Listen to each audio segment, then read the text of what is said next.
mamunga ang tamis. At pagkatapos ay pait. Huwag na po, pait na lang. Buhay ba ang ama? Alam kong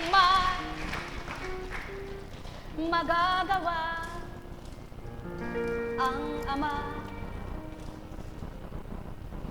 Alam kong may... O yan, katulad ng tona. Sige, kahit pagkataas-taas ng boses mo, kung may magbabara sa lalamunan mo, may bibirit mo ba yan? Maihirit mo ba yan?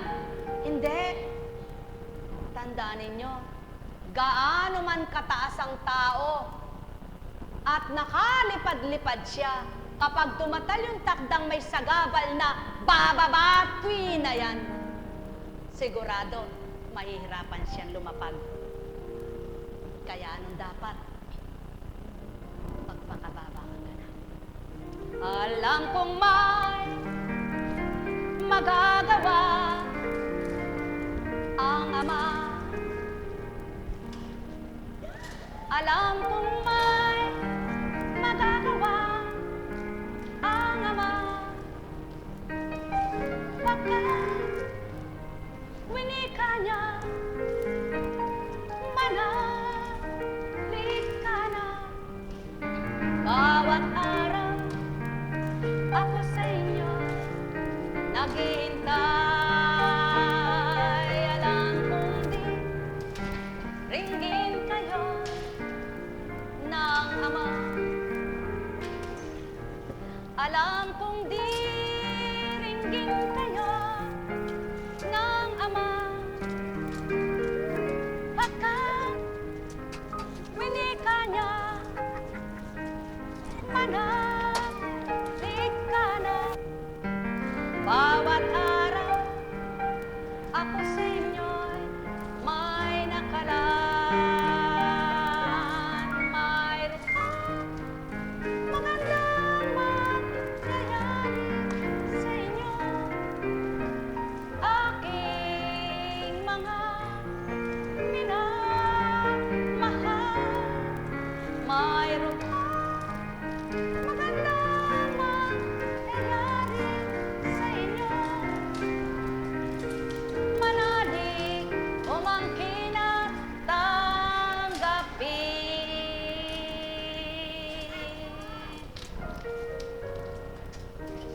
Buhay ba ang Diyos?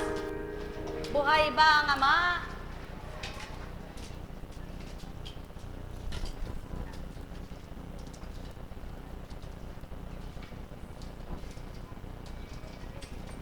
Ay, God bless. Buhay po ba ang Diyos?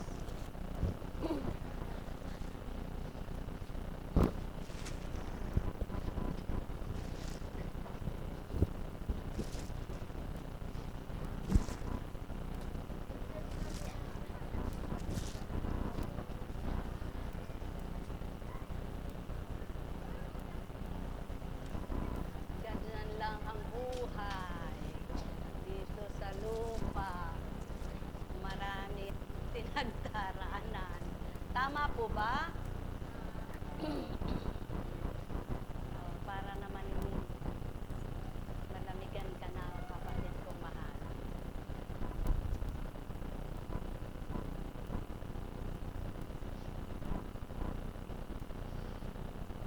Kahirap unawain. Ano po?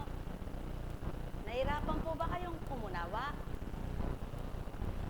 Madali po bang unawain ang kalooban ng Diyos? Subukan po ninyo na lagi kayong maging masaya. Eh sabi nga po minsan po may kinausap ako maging masaya ka na lang. Alam ko mahirap para sa'yo. Alam niyo sagot? Paano naman po ako sasaya ganito, ganito, ganito, ganito.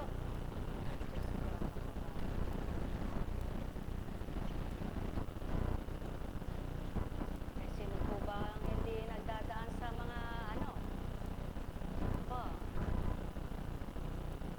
Kaya po, pag kilala mo ang Panginoon, ibabaling mo yung isip mo sa maganda. Kaya kayo po lahat mag-isip ng maganda. gumaganap sa ating buhay. Subukan po ninyo. Subukan ninyo, ano po, gaano ka mang kabait, gaano ka mang kabuti, pag pumasok yung isip na hindi maganda at tinanggap mo, matatalo ka. Kaya di po nyo dapat tinatanggap yun. Hindi naman po kami Diyos eh. Lagi nyo pong tatandaan, kami nagpapagamit lang, hindi pa kami Diyos. At walang magiging ibang Diyos, iisa lang ang Diyos. Kaya may hangganan din po yung aming pagpapasensya, yung aming pagpaparaya, ano po? Eh kung lagi ka na lang ba naman na matigas ang ulo eh, siyempre naman, pababayaan ba ng ama na mahirapan ka, lingkod ka? Di, siyempre hindi po ano. Eh yun po ang ayaw kung dumatal yung takdang ayaw kitang pagbatahan. Buhay pa ang ama. Eh yun po ang ayaw kong mangyari. Na baka sa sobrang tigas ng ulo mo, hindi na kita mapagtiisan. Buhay ba ang ama? Ay, ayoko po kasing mambibigo eh. Ayokong mamamahiya eh. Eh kung lagi na lang matigas ang ulot, ako na lang ang unawa. Bay, Panginoon, ayoko na. Buhay ba ang ama? Kaya, yun ang hindi nyo alam. Sabi nga po eh, lahat may hangganan. Pag naisip mo yung, aba, lagi ka na lang yata ang nagpaparaya, lagi ka na lang umunawa, lagi ka nagpapasensya, tama po ba? Eh, kaya po, ang Diyos ay nagbibigay ng hangganan. Ang tao ay may hangganan din. Kaya lamang po, ang tao ay parang walang katwiran. Minsan wala yung katwiran niya, baluktot ano?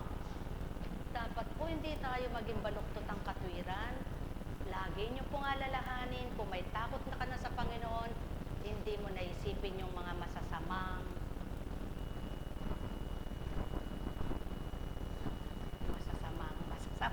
Buhay ba nga mo? Mahal na kapatid, tulad ni kapatid, talagang ganyan. Pag nilayan ang lahat, no? Pag nilayan ang lahat,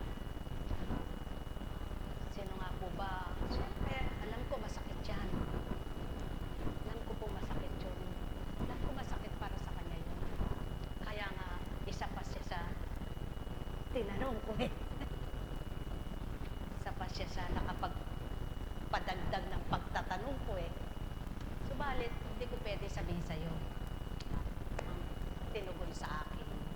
Ganun lang kasimple yun. Basta sasabihin na lang, Pogi, halika dito. Kumusta ka na?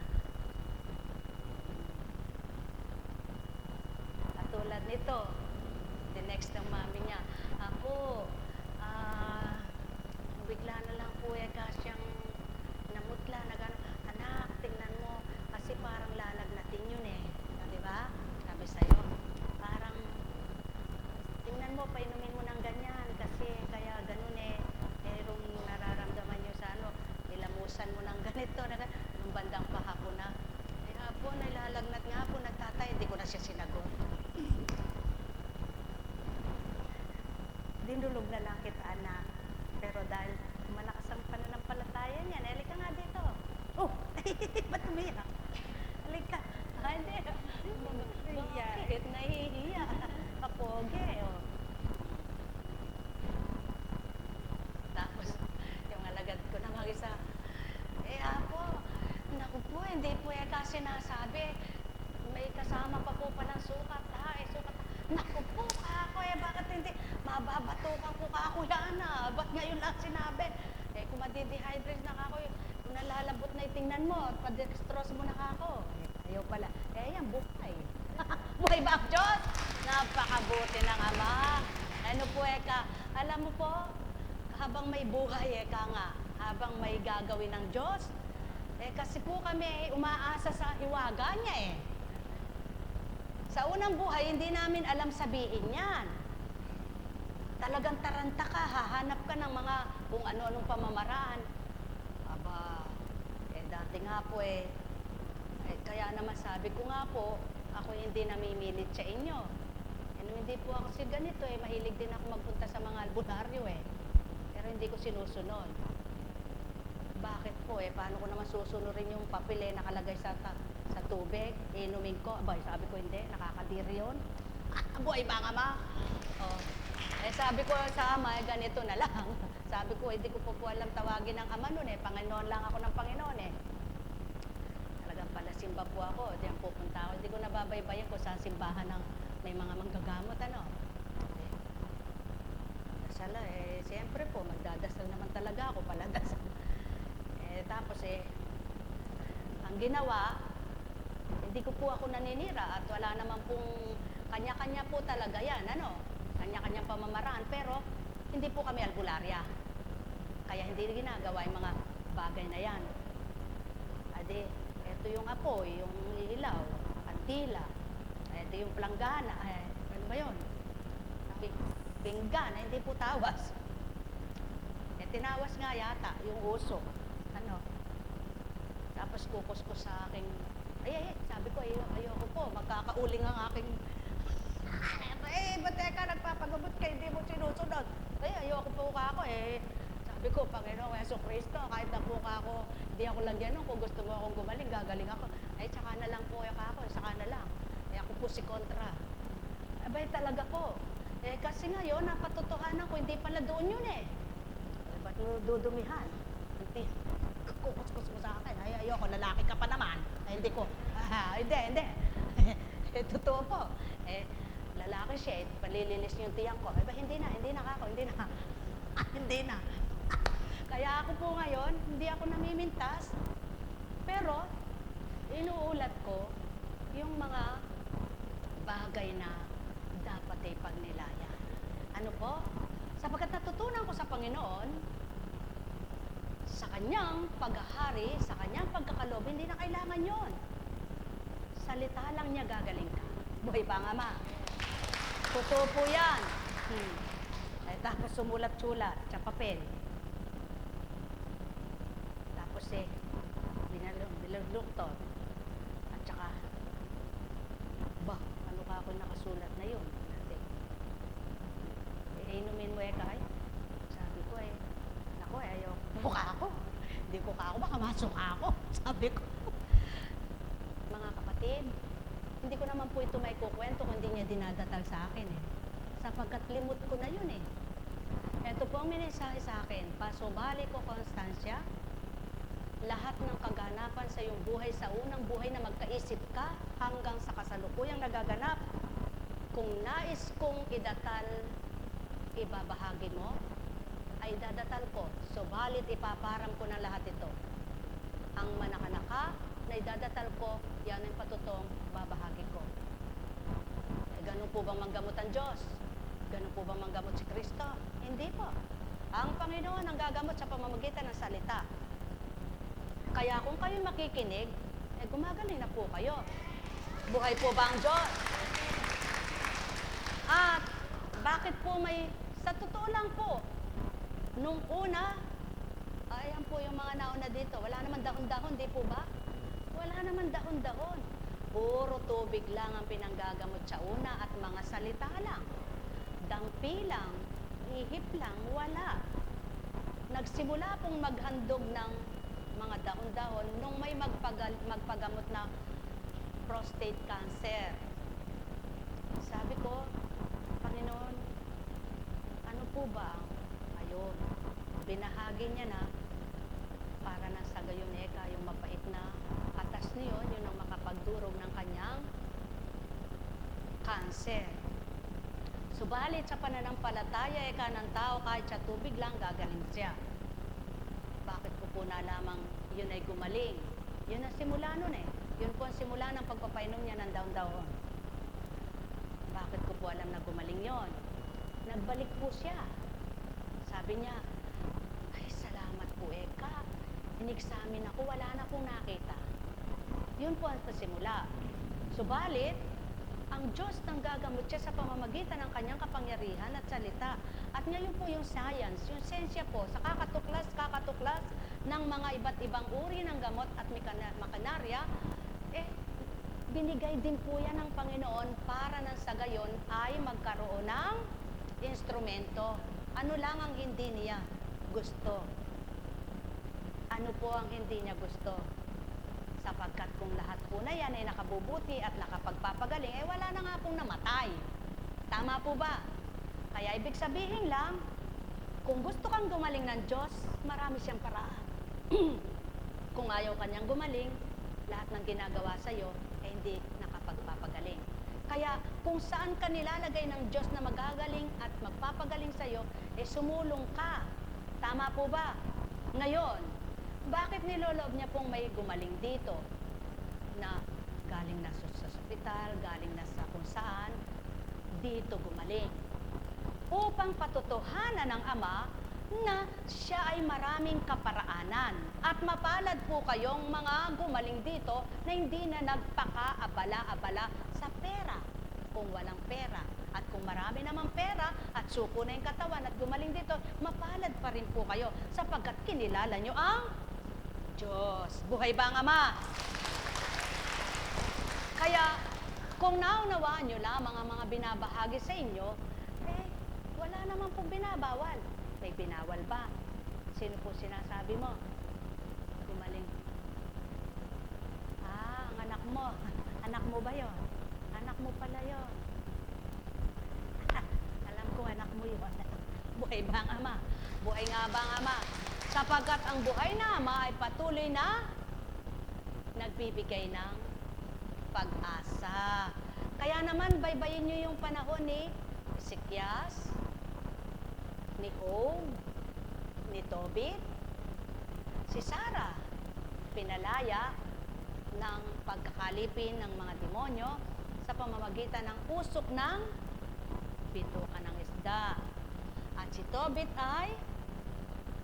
ay abdo ng isda.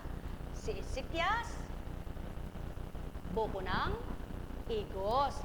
Si Jacob si Job, salita lang. Walang ginamot. Wala. Salita. Nawala. Nang panahon ng Kristo, 12 taon dinudugo. Wala nang pag-asa, naubos na ang kabuhayan. Sa isang iglap, sa dulo lang ng baro, gumaling. Mga minamahal na kapatid ko, huwag kayong mainip, huwag kayong magtaka, huwag kayong magalit. Minsan may darating dito, katagal naman ni Eka, katagal naman ni Eka, katagal naman ni Eka. Ba't nagtatagal ka, Eka? Ba't katagal, Eka? Ba't nga hindi matagal? Naiinip ka, pero kung di ka naiinip, di ka magtatagal. May ba nga ma? Ano po? Kung sa iyong pagbabata, nasisiyahan ang puso mo, naaaliw ang puso mo, may mararamdaman ka ba? Wala. Kaya yung nakakaaliw at nakakasiya ay nakapagpapalis ng galit, hinanakit, pagdarandam, sakit. Buhay ba nga ma? Kung di po totoo yan, isarado na natin ang Biblia. Kung di naman tayo babasa sa Biblia, ano po ibibigay natin? Meron po ba? Alam niyo po, iba't iba ang version. Iba't iba man ang version, iba't iba man. Pinag-iba't iba man. Pinag-iba't iba man, isa pa rin ang kahulugan. Buhay ba nga, ma'am? Kaya, sa inyong lahat, nainip po ba kayo? Mapagmahal po kayo, no? Always. Always nga po, no? Kaya, dahil buhay ka pa, tao ka, kailangan mong pakikipagkapwa-tao, di po ba? Tama po ba? Laging dapat sa tao ay nakikipagkapwa-tao. Ayan na po.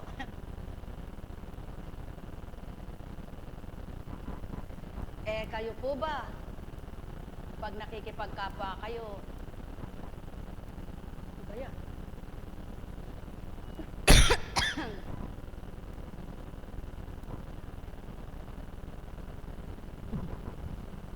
Sige nga, pag nilayan ninyo,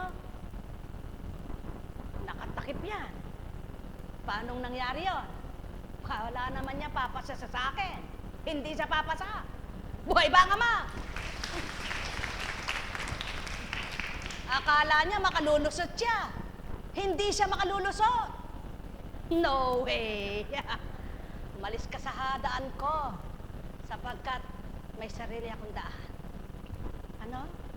Ano kaya nakita niya po? Huwag niyo nang alamin. Diba? Ganon. Saan nagaling yan?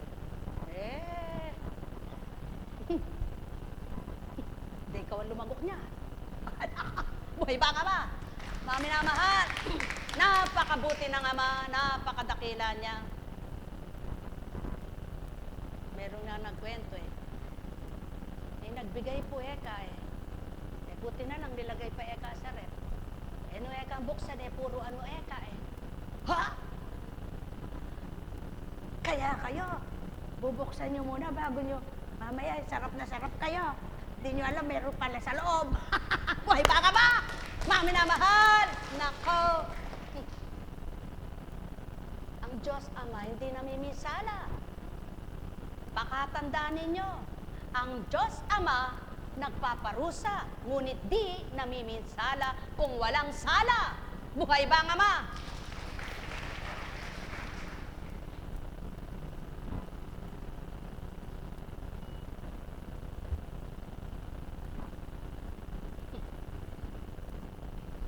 Kalinaw po kakalinis bakit pinatapon nyo? Wala po kayong, ano po ba, bakit po? May sarili akong pananaw. Buhay ba ang Ama? Mga minamahal, kay buti ng Ama, kay dakila niya, tuwirang sa tuwina. Lagi niyong tatandaan, Diyos ay buhay, Ama ay buhay, tanging siya lamang ang tunay na may buhay. Sa lahat ng may buhay, siyang may pahiram, sumainyo ang kapayapaan. Pagharian kayong lubos. Sa pangalan ng Diyos Ama, Diyos Anak, Diyos Espiritu Santo, pangunguna ay sama, paghahari niya ay sa inyo, kung tatanggapin nyo ay makikinabang kayo. Pagpapala niya ay laganap, ni hindi kukupas, ni hindi matitigang, at ni hindi mawawala.